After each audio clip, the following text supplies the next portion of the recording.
করেছি ওখানে, প্লাস ওখানে আমার গান আছে। দাগিতেও আমি আসলাম আজকে, আমার গান আছে নিয়ে যাবে কি গানটার নাম। তো এবারে ঈদ তো আসলে খুবই ভালো যাচ্ছে, আমার ফ্যামিলিকে নিয়ে প্রথমে অ্যালেন স্বপন দেখলাম চরকিতে, তারপরে আজকে আসলাম স্টার সিনেপ্লেক্সে দাগি দেখতে। সো এটাই আমার ঈদ যাচ্ছে সোফার। আমি যদি আসলে এইভাবে বলি যে ছোট বড় দুই পর্দায় গান আর অভিনয় দুই জায়গায় উপস্থিতি, জি, এটাই মানে আসলে এটাই তো সবচেয়ে ভালো মানে বড় পাওয়া যে আমি গানের মানুষ, আমার গানটাও আছে, অভিনয়ে নতুন ঢুকেছি, এটা মানুষরা বলতে পারবে আমি কতটুকু করতে পারছি বা চরিত্রগুলোকে আজও মানে ফুটাতে পারছি নাকি। শিহাব ভাই যদি বলি বা নাসির ভাই যদি বলি, আমার টিম তো খুবই ভালো ছিল। সো সব কিছু মিলিয়ে এখন দর্শকরা বলবে অ্যালেন স্বপনে আমি কেমন করেছি অ্যাজ এ অ্যাক্টর। আর মিউজিকটা হচ্ছে দেখতে হলে বা জানতে হলে দাগি দেখতে হবে।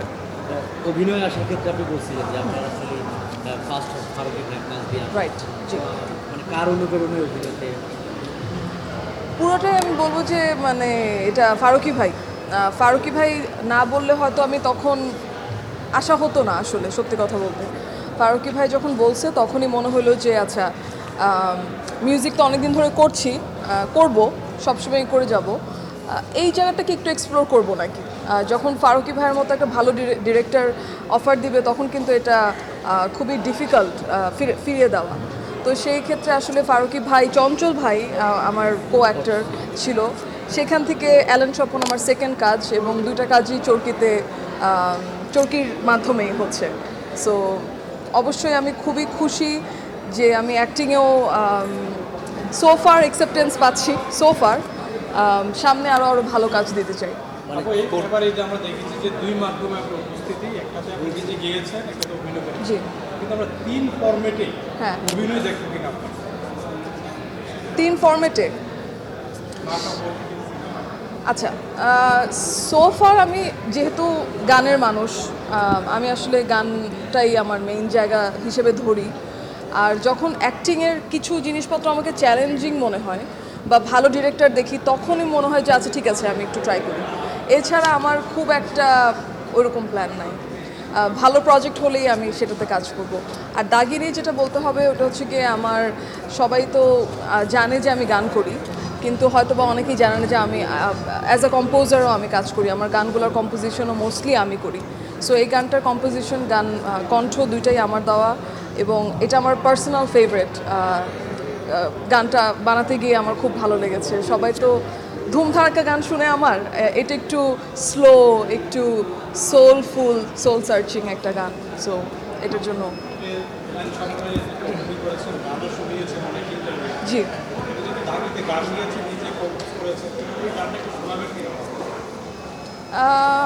গানটা তো হলে দেখবেনই। আমিও প্রথমবারের মতো আসছি দেখতে, গানটা শুনতে, প্লাস দাগি তো অবশ্যই, দাগি তো আমি জানি যে এটা ভালো হবে মুভিটা। শিহাব ভাই কখনোই ইয়ে করবে না, নিশো ভাইয়া আছে, সবাই, সব ভালো ভালো কাস্ট। গানটা যদি আমি বলি, আমার কাছে মনে হয় খুবই শীঘ্রই এসে যাবে সোশ্যাল মিডিয়াতে আমার গানটা, তখন মানুষরা এনজয় করুক, সেটা ভালো হবে, বেটার হবে। আপু আপনি সবচেয়ে আলোচিত গানের যদি বলি ঝুমকা, জি, ঝুমকা আপনাকে আসলে কতটা আনন্দ হচ্ছে তাই দিচ্ছে বা কাজের ক্ষেত্রে যদি বলি কী কী আসলে ফেভার পাচ্ছে? আমার কাছে মনে হয় ঝুমকা একটা নতুন মাত্রা এনে দিয়েছে আমার কাজে। আমাকে যেহেতু সবাই আগে ইউটিউব বা ইংলিশ গানে চিনতো, সেই ঘরানা থেকে বের করে আনছে। তো ঝুমকা আমাকে অনেক দিক থেকেই আসলে চেঞ্জ করে দিয়েছে। যদি আমি বলি আমার বাংলা গান, আমি যদি ইভেন বলি অ্যাক্টিং, আমার অ্যাক্টিংটাও কিন্তু আজকে ফারুকী ভাইয়ের বাচ্চা যদি ঝুমকায় না নাচতো, তো হয়তো আমার অ্যাক্টিংটা হতো না। সো আমার কাছে মনে হয় ঝুমকা অনেক কিছুই চেঞ্জ করেছে আমার ক্যারিয়ার। মিউজিক নাকি অ্যাক্টিং কোনটাতে কম? মিউজিক, মিউজিক, বাট অ্যাক্টিংয়ে আমার নতুন একটা ভালোবাসা হয়েছে, এটা এটা ফর শিওর। এটা আমার কাজ দেখলে হয়তো আপনারা একটু আঁচ করতে পারবেন যে আমার সেখানেও আগ্রহ আছে। দুটাই কন্টিনিউ করবেন কেন? জি, যে বাংলা গানের যে শিল্পী, আমার কাছে মনে হয় এই সিরিজটা দেখলেই মানুষ সেটার আঁচ করতে পারবে যে এটার থার্ড সিজন আসছে কি না। জি, আপনি যে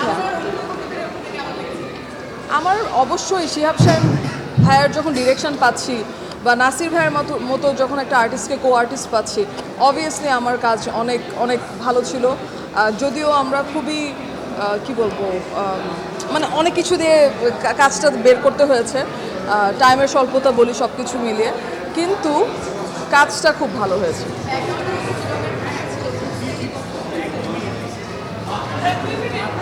কম, কারণ আমি নডরেতে কাজ করেছিলাম, আমি একটা চাটগাঁয় প্রোডাকশনে কাজ করেছি, সো আমার চাটগাঁয় ফ্রেন্ডও অনেক, সো একটু একটু বুঝি, সেটা আমি একটু বুঝি। আমি যে কথা বলছিলাম যে বাংলা আপনার ঝুমকা গানটা ইন্টারন্যাশনাল হয়তো বাংলা বোঝে না, অনেকেই দেখলাম রিলস তৈরি করছে, এইটাকে আপনার চোখে পড়ছিল বাংলা গান আসলে এত শক্তি ছড়িয়ে গেছে বিশ্বের বিভিন্ন প্রান্তে? ঝুমকা এমন একটা গান হয়েছে যেটার কোনো ল্যাঙ্গুয়েজ আমার কাছে মনে হয় না কোনো ব্যারিয়ার হয়ে দাঁড়িয়েছে। ঝুমকা এমন একটা গান যেটা ব্যারিয়ার পার করেছে, মানে কোনো ল্যাঙ্গুয়েজে ব্যারিয়ার ছিল না। আমি শ্রীলঙ্কায় যখন গিয়েছি, আমাকে শ্রীলঙ্কার মানুষরাও বলছে ঝুমকার কথা, তখন আমি একটু হয়ে গেছি যে আচ্ছা, ইন্ডিয়ায় তো ঝুমকা শুনছে আমি জানি, শ্রীলঙ্কাতেও চলে গেছে, সো আসলে ঝুমকা অনেক দূর চলে গেছে। আসলে আমি যতটুকু না গেছি তার অনেক উপরে চলে গেছে। ইংলিশ হবে না, গানটা একটু গাওয়া যায়। আমি আমার পার্টটা গেতে পারি। তুই তুই তুই তুই তুই আমি বয়াম পাখি নয়, তুই তুই তুই তুই তুই তোমার বয়াম পাখি নয়, তো হ্যাঁ, তুই তুই তুই তুই তুই আমি বয়াম পাখি নয়, তুই তুই তুই তুই তুই তোমার বয়াম পাখি নয়। রিসেন্টলি আপনি ব্যাংককে গেছিলেন, ছবি নিয়ে খুব কথা হচ্ছে। হ্যাঁ, আমার ফিল্ম শুরু হয়ে গিয়েছে, I have to go, and আপনি এখন হচ্ছে গিয়ে কন্ট্রোভার্সি চাচ্ছেন আমার থেকে, এটা পাবেন না। Thank you.